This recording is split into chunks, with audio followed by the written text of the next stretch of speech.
Hey Andrew, here's our latest update on Cooper. So basically what we have going on in the car right now is the engine's getting a much closer to reassembly, but there are some updates that we've done in terms of the vehicle itself. So I was able to get it on the ground. Just give you a quick heads up in the front engine bay of the car, all of the stuff on the sides here and over inside this fender is going to remain exposed, and that's the way that the Carrera RS was originally from the factory, and that's the whole objective behind this build, is to create a better Carrera RS than what Porsche did in the early 90s. So you don't have to worry, all this stuff will be cleaned up, all the fittings on it there will be re-zinc plated, so all the bolts, the tops to the suspension here, and then also down the following side.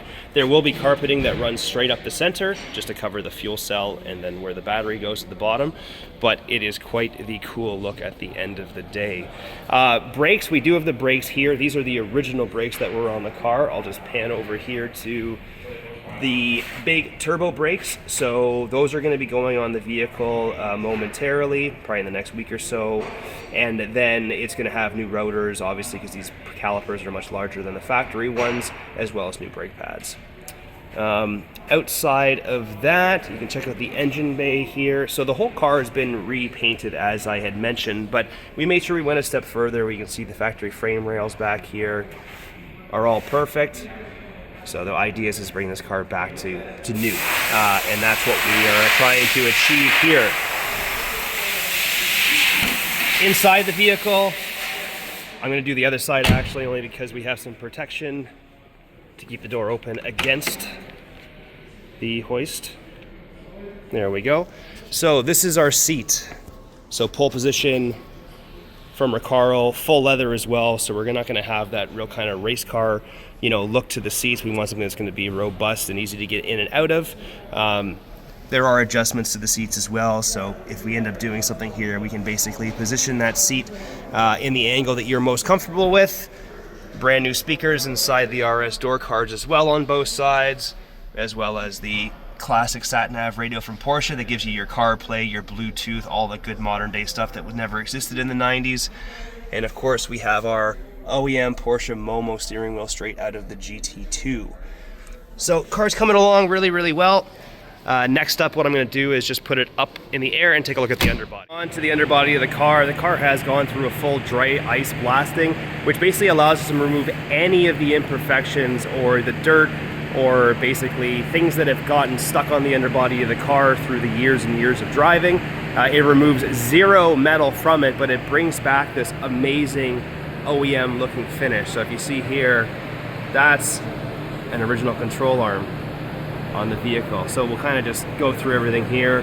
We haven't replaced anything under here. Everything you see is actually the original. We were just able to bring it back to life by removing all the years and years of debris. I'm just going to zoom out a little bit here. There we go.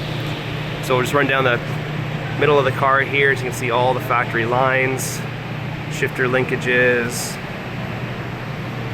and then even into the engine bay here. So basically there's new spring arms going in the vehicle as well, so that's going to be an updated part, fully refreshed. Obviously you can see the factory rear control arm there, looking as pretty as it was in day one, matched with the H&R coilover, so we can set a beautiful aggressive ride height on this car. And then same thing goes over on the driver's side.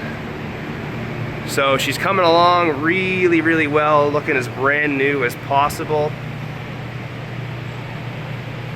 So we are very excited. So one other thing just to note, we have an upgraded sway bar from H&R, so basically it's going to help the stability of the rear end even more, keeps the front end more planted so the car can handle better. One other thing I forgot to mention is that up close inside the engine bay, inside the front trunk, there's a strut tower brace that we'll be installing. So you can see that right here. This nice carbon fiber piece is going to go from strut mount to strut mount on the front of the vehicle, and then you'll have that beautiful finish every time you go ahead and open it up. And obviously there is performance to be had from it. Let's move on to the 3.8 liter conversion. So as you can see, this car the engine is looking a lot more completed than it was before. We obviously have the the top end finished here, so all the valves and the new performance camshafts are in there as well. You can see a lot of the zinc plated pulleys and hardware is back on there. We are waiting for more of the hardware to return. There's only so much that we can do in our digital cleaner over here, but yeah, it's really coming together. Essentially all we have to do is this side of it under here and get the cam and the cylinder head installed, and then realistically it's just the intake manifold goes back in the car with a brand new full length exhaust system installed. So she's really coming to fruition. As I mentioned before, we are expecting the car to basically be running as of April 1st, but we do have the car coming together every single day at a great rate. So I hope this helps, Andrew, keep you in the loop as to where we're making out or how we're making out with Cooper here. And yeah, I'll keep you apprised as to any other updates we have. Thank you.